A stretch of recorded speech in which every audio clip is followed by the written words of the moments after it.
അങ്ങേക്ക് നമ്മുടെ അസ്തിത്വം, ശക്തിയുടെ അസ്തിത്വം സ്വീകാര്യമല്ലല്ലോ. അതിനാൽ എന്റെ ശാപം അങ്ങയുടെ ശരീരത്തിലെ കോമളമായ തത്വങ്ങളെ നശിപ്പിച്ചിരിക്കുന്നു.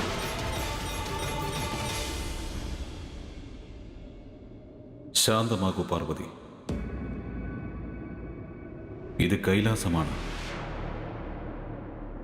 കൈലാസത്തിൽ ക്രോധത്തിന് യാതൊരു സ്ഥാനവുമില്ല. ക്രോധത്തിന് സ്ഥാനമില്ലെന്നോ?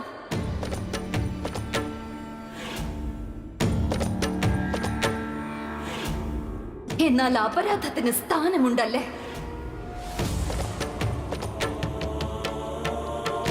എത്ര വിചിത്രമായ കാര്യമാണത്. ഒരാൾ അങ്ങയുടെ പ്രിയപ്പെട്ട അങ്ങയുടെ ഗിരിജയെ, അങ്ങയുടെ പത്നിയെ അങ്ങയിൽ നിന്നും ഛേദിച്ചുകൊണ്ട് വേർപെടുത്താനുള്ള ശ്രമം നടത്തിയിരിക്കുന്നു. എന്നിട്ട് ആ അപരാധം ഞാൻ ക്ഷമിക്കണമെന്നോ? ഇല്ല മഹാദേവ.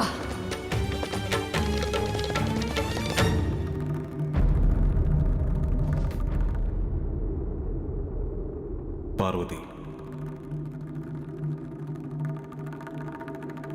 ഭൃംഗിക്കൊരു തെറ്റുപറ്റി.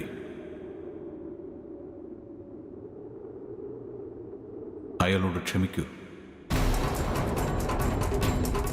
ഋഷി ഭൃംഗി ഇവിടെ പതി പത്നിമാരുടെ സ്വകാര്യത എന്ന ഭാവത്തിനെയാണ് അപമാനിച്ചിരിക്കുന്നത്.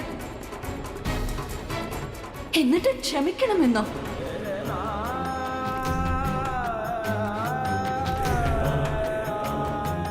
മൗനം എന്താണ് മഹാദേവ? ഉത്തരം തന്നാലും. അങ്ങയുടെ സ്വന്തം ഗിരിജ അങ്ങയുടെ ഉത്തരത്തിനായി കാത്തു നിൽക്കുകയാണ് മഹാദേവ. അങ്ങയുടെ അപർണയ്ക്ക് അവളുടെ ആരാധ്യനിൽ നിന്ന് തന്നെ ഉത്തരം ലഭിക്കണം. ഇത്രയും വലിയൊരു അപരാധം ചെയ്തതിനു ശേഷവും ഞാൻ എന്തിനാണ് ഋഷി ഭൃംഗിയോട് ക്ഷമിക്കേണ്ടത്?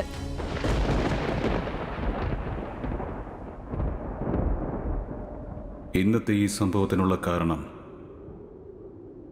ഭൃംഗിയല്ല പാർവതി.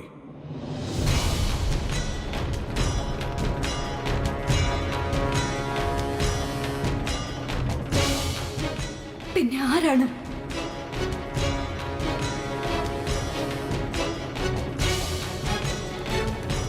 കാര്യമെന്തെന്നാൽ ശിവശക്തിയുടെ സമ്പൂർണമായ സമാഗമത്തിന് ഒരുപക്ഷെ ഈ സമയം ഉചിതമായിരിക്കില്ല.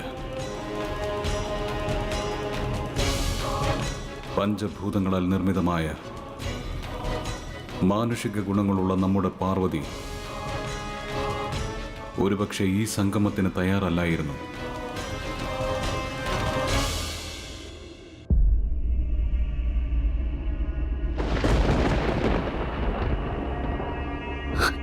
അപ്പോൾ അതിന്റെ അർത്ഥം ഇതാണല്ലേ, അയോഗ്യതയുള്ളത് എന്നിലാണെന്ന്.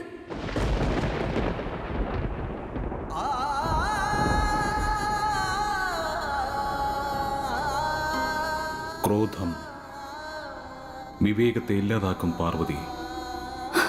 ക്ഷമിച്ചാലും മഹാദേവ.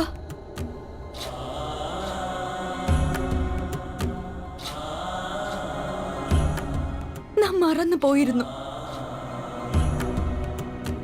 ഏതൊരു പത്നിയാണോ അയോഗ്യയായിട്ടുള്ളത് അവൾക്ക് കോപിഷ്ഠയാകാനുള്ള അധികാരമില്ല എന്ന്.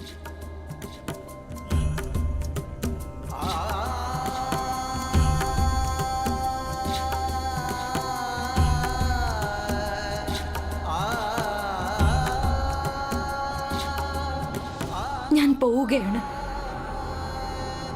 കൈലാസത്തിനോ അങ്ങേക്കോ എന്റെ യാതൊരു ആവശ്യവുമില്ല.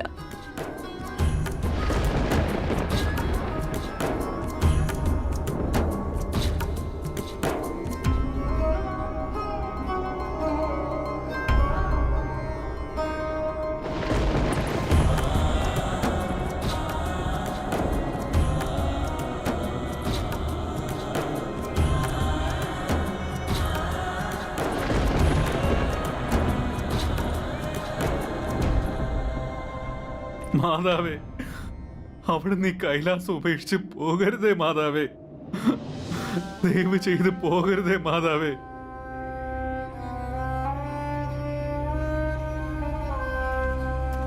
എന്റെ ബുദ്ധിയിൽ ഇരുട്ട് ബാധിച്ചിരിക്കുകയായിരുന്നു. ആ ഇരുട്ട് ഇപ്പോ ഇല്ലാതായിരിക്കുകയാണ് മാതാവേ.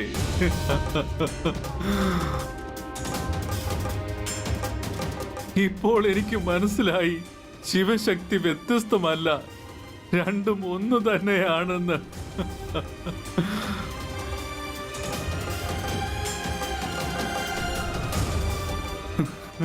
കൈലാസം അവിടുന്നില്ലെങ്കിൽ അപൂർണമാകും മാതാവേ. ദയവ് ചെയ്ത് പോകരുത് മാതാവേ. സ്വന്തം അന്നപൂർണയിൽ നിന്നും വേർപെട്ട് കഴിയേണ്ടി വരും. ഇതെല്ലാം എന്റെ വാശിയുടെയും അജ്ഞതയുടെയും പരിണിത ഫലമാണ്. അവിടുന്ന് ശാപത്താൽ എന്നെ നശിപ്പിച്ചോളൂ, പക്ഷെ കൈലാസം ഉപേക്ഷിച്ച് പോകരുതേ മാതാവേ.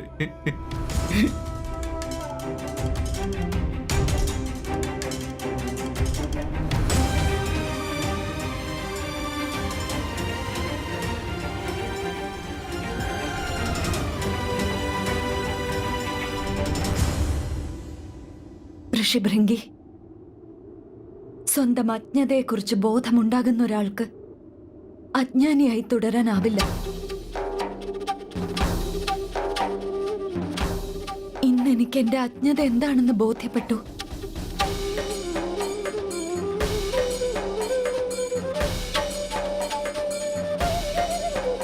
ഞാൻ എന്റെ തപോശക്തി കൊണ്ട് അങ്ങയുടെ ശരീരത്തിലെ ശക്തികോശങ്ങളെ പുനരുജ്ജീവിപ്പിക്കുന്നതാണ്.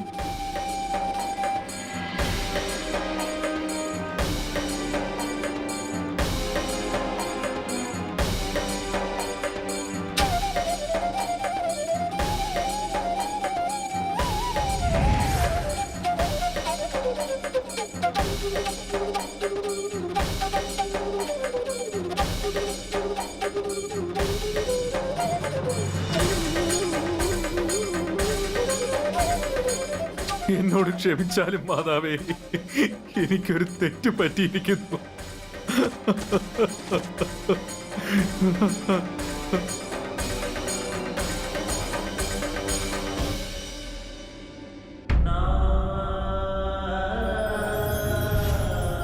നമ്മുടെ ആഗ്രഹങ്ങളും സ്വപ്നങ്ങളും ഒരു സാധാരണ പത്നിയുടെ ആഗ്രഹങ്ങളും സ്വപ്നങ്ങളുമായിരുന്നു.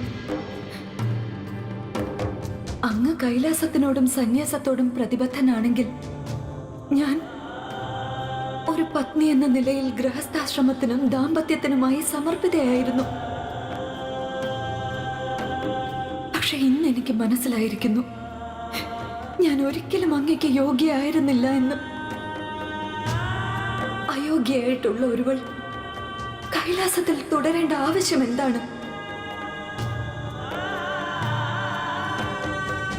ഞാൻ പോകുന്നു, കൈലാസം ഉപേക്ഷിച്ച് പോവുകയാണ്. മഹാദേവ, അങ്ങയുടെ ഉമ്മ, അങ്ങയുടെ പാർവതി അങ്ങില്ലാതെ എപ്പോഴും അപൂർണയാണ്. അപൂർണയായി തന്നെ തുടരും എന്ന് ഞാൻ എന്റെ ഈ അയോഗ്യതയെ എന്റെ യോഗ്യതയിലേക്ക് പരിവർത്തനം ചെയ്യുന്നുവോ, അതുവരെ ഞാൻ കൈലാസത്തിലേക്ക് തിരികെ വരില്ല. ഞാൻ വരില്ല മഹാദേവ.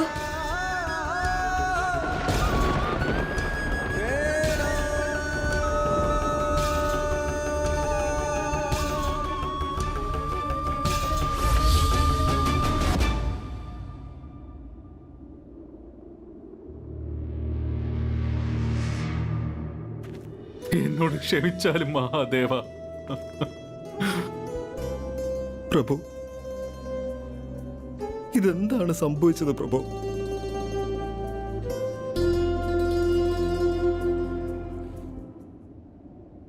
ഗൃഹസ്ഥാശ്രമം അവസാനം പരാജയപ്പെട്ടു. മാതാവ് പാർവതി വീണ്ടും കൈലാസത്തിലേക്ക് വരുന്നത് എനിക്ക് തടഞ്ഞേ മതിയാകൂ.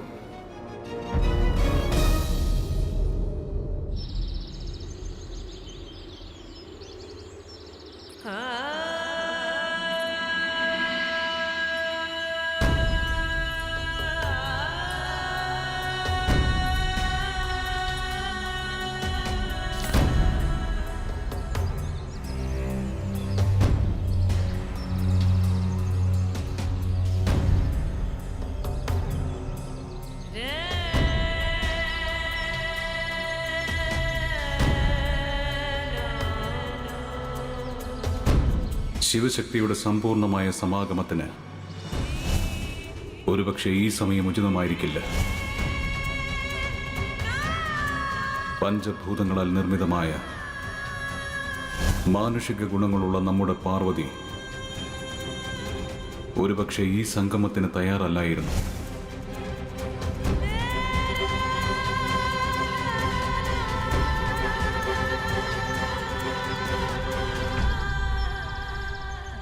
അനർത്ഥം സംഭവിച്ചിരിക്കുന്നു ദേവ, വലിയ അനർത്ഥം.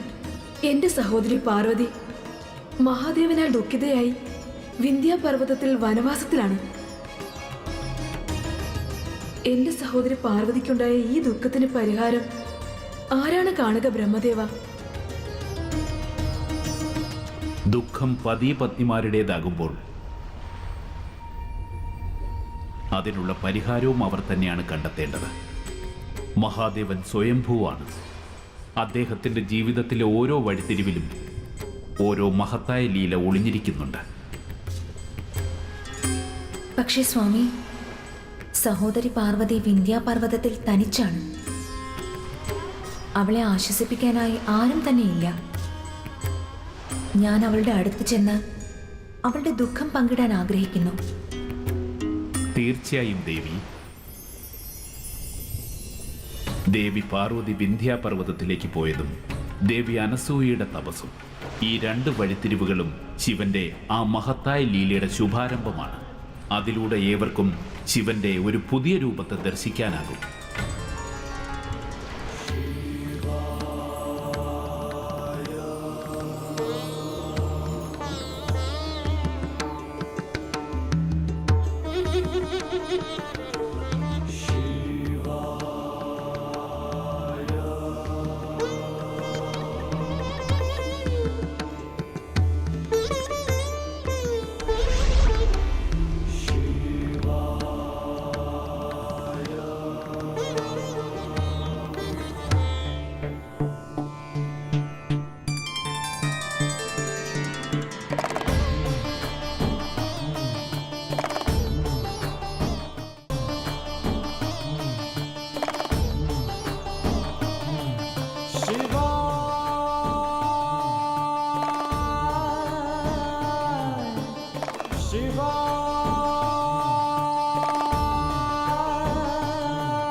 ദുഃഖം നിയന്ത്രിക്കൂ സഹോദരി പാർവതി. അതെ സഹോദരി, അവിടുത്തെ അശ്രുക്കൾ ഇല്ലാതാക്കിയാലും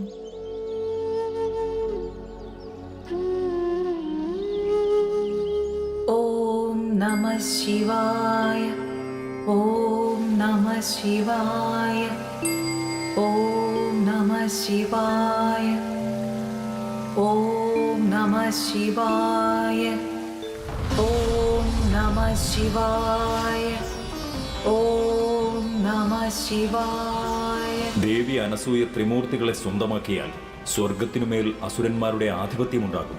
എനിക്ക് സ്ഥാനഭ്രംശം സംഭവിക്കും. ഓം നമഃ ശിവായ, ഓം നമഃ ശിവായ. അവരെ തടഞ്ഞാലും ദേവരാജനേന്ദ്ര, സിംഹാസനം നഷ്ടപ്പെടുമെന്ന് ഇത്രയ്ക്കും ഭയമോ? അങ്ങയുടെ സമസ്ത ശക്തികളും ഉപയോഗിച്ച് കേവലം ഒരു സതിയുടെ തപസ് ഇല്ലാതാക്കാൻ ശ്രമിക്കുകയാണോ? സൃഷ്ടിയുടെ സുരക്ഷയ്ക്കും നന്മയ്ക്കുമായി ദേവി അനസൂയയുടെ തപസ് മുടങ്ങേണ്ടത് അനിവാര്യമാണ് ദേവ. അനസൂയ ത്രിമൂർത്തികളുടെ മാതാവായാൽ അത് അനർത്ഥമായി മാറും. എന്നാൽ അനർത്ഥത്തിന് മുമ്പായി അങ്ങ് ഈ പറഞ്ഞതാണ് അധർമ്മമാകുന്നത് ദേവ. അസ്തിത്വത്തെ രക്ഷിക്കുന്നതിനേക്കാൾ വലിയ ധർമ്മം മറ്റൊന്നില്ല കുബേരദേവ. ഇത് പ്രപഞ്ചത്തിന്റെ അസ്തിത്വത്തിന്റെ പ്രശ്നമാണ്. അങ്ങ് ഇതിൽ തടസ്സമുണ്ടാക്കരുത്. മഹാസതി അനസൂയയുടെ തപസ്സിന് ഭംഗം വരുത്താൻ ഞാൻ അങ്ങേ അനുവദിക്കുകയില്ല. മഹാദേവനെ ബാലകരൂപത്തിൽ ഋഷിപത്നിയുടെ മടിയിൽ കളിപ്പാട്ടമായി കാണേണ്ടി വന്നാൽ അപ്പോൾ അങ്ങേക്ക് എന്തു തോന്നും കുബേരദേവ? ആദിയും അനാദിയും അനശ്വരനുമായ മഹാദേവനെ അങ്ങനെ ഒരു രൂപത്തിൽ കാണുമ്പോൾ ശിവഭക്തനായ കുബേരദേവന് വേദനയുണ്ടാകില്ലേ? അങ്ങയ്ക്ക് വേദനയുണ്ടാകില്ലെന്ന് പറയുകയാണെങ്കിൽ ഞാൻ വാക്കു തരികയാണ്. തപസ്സിൽ ഭംഗം വരുത്തണമെന്ന ചിന്ത ഞാൻ ത്യജിക്കുന്നതാണ്. പറഞ്ഞാലും കുബേരദേവ. ഓം നമഃ ശിവായ. പറഞ്ഞാലും.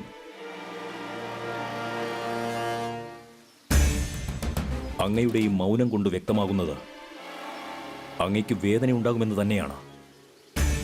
അതുകൊണ്ട് തന്നെ ഞാൻ പറയുകയാണ്, ഇവിടെ സംഭവിക്കാൻ പോകുന്ന കാര്യങ്ങളിൽ അങ്ങ് തടസ്സമായി നിൽക്കരുത്. ഓം നമഃ ശിവായ. ഓം നമഃ ശിവായ. അല്ലയോ മഹാദേവ, ദേവി അനസൂയെ ഇനി അങ്ങ് തന്നെ രക്ഷിച്ചാലും.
ഇന്ന് എന്തൊക്കെയാണോ സംഭവിച്ചത് അതൊക്കെ എന്റെ തെറ്റിന്റെ ഫലമാണ്. ഞാൻ കാരണം എന്റെ മാതാവിന് അപമാനം സംഭവിച്ചിരിക്കുകയാണ്. മാതാവ് അപമാനിതയാകാനും കൈലാസത്തിൽ നിന്നും പോകാനും കാരണം അങ്ങല്ല ഋഷിഭൃംഗി. അങ്ങ് സ്വയം പഴിക്കാതിരിക്കൂ. ഞങ്ങളെല്ലാവരും മഹാദേവൻ പറഞ്ഞത് കേട്ടതാണ്. അദ്ദേഹം സ്പഷ്ടമായി പറഞ്ഞിരുന്നു, ഈ സംഭവങ്ങൾക്കെല്ലാം കാരണം മാതാവ് പാർവതിയുടെ അയോഗ്യതയാണെന്ന്. ദേവർഷി!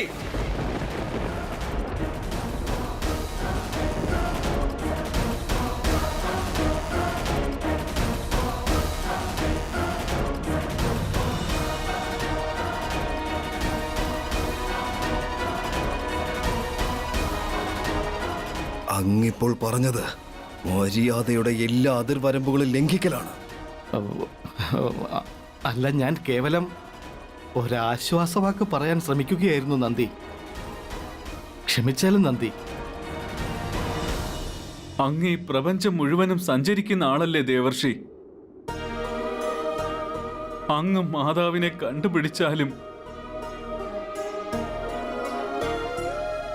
ഞങ്ങൾ എല്ലാവരും മാതാവിനോട് ക്ഷമയാചിക്കാം. അങ്ങയുടെ ചിന്ത വളരെ ഉത്തമം തന്നെയാണ് ഋഷിഭൃംഗി. ഞാൻ ഇപ്പോൾ തന്നെ പോകാം. ഗൃഹസ്ഥാശ്രമം ഒരിക്കലും സർവശ്രേഷ്ഠമാകില്ല. നാരായണനും മാതാവ് പാർവതിയും എല്ലാവരും കരുതുന്നത് ഗൃഹസ്ഥാശ്രമമാണ് എല്ലാമെന്നാണ്. എന്നാൽ ഈ നാരദൻ അത് അർത്ഥശൂന്യമായ ഒന്നാണെന്ന് തെളിയിക്കുക തന്നെ ചെയ്യും. പല സമയത്തും എനിക്കും നാരായണനിലൂടെ ദുഃഖം അനുഭവപ്പെട്ടിട്ടുണ്ട്. ഇതേ വനത്തിൽ അദ്ദേഹം എന്നെ മാലിന്യമായി തീരാൻ ശാപം നൽകി. ശാപമോ? അതെ സഹോദരി. അദ്ദേഹത്തിന്റെ ഉത്തരവ് പാലിക്കുന്നതിനായി എനിക്ക് ശിക്ഷ ഏറ്റുവാങ്ങേണ്ടതായി വന്നു. ഓഹോ, മാതാവ് ലക്ഷ്മിയും മാതാവ് പാർവതിയോട് നാരായണന്റെ കുറ്റങ്ങൾ പറയുകയാണ്. ഇത് ഉചിതമായ സമയമാണ്. ഈ അവസരത്തെ പ്രയോജനപ്പെടുത്തണം. നമ്മെ പരിശ്രമങ്ങളിൽ നിന്ന് ഒരുപാട് തവണ മാതാവ് ലക്ഷ്മി രക്ഷിച്ചിരുന്നു. നാരദ, മതി. ഇനിയും വൈകിപ്പിക്കാൻ പാടില്ല. നാരായണനും മനസ്സിലാക്കി കൊടുക്കൂ ഒരു സന്യാസിക്ക് എന്തെല്ലാം ചെയ്യാൻ സാധിക്കുമെന്ന്.